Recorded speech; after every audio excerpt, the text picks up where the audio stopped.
Sobrang init na talaga mga ka-agri. Ako si Crowy. Believe me, ramdam ko ang tindi ng init ngayon. Of course, maghapon magdamag ako nakabilad sa sakahan. Ang dami kong agam-agam. Masagana kaya ang ani? O tuyot na rin ang suporta at paghahanda para sa agrikultura?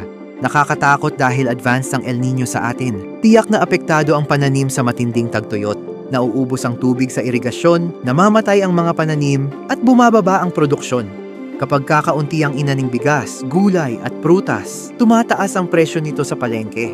Mukhang iinit din lalo ang ulo ng kapwa ko Pilipino kung patuloy magtataas ang presyo ng mga bilihin.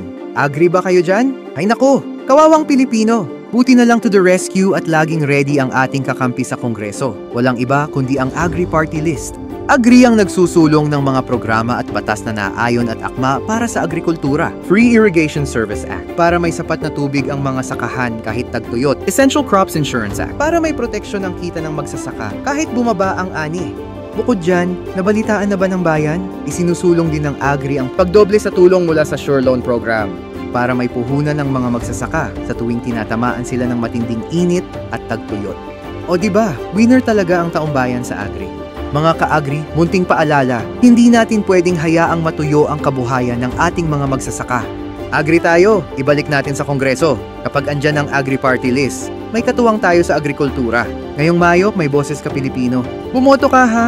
88 Agri tayo! Kita-kits sa susunod na episode mga ka-agri.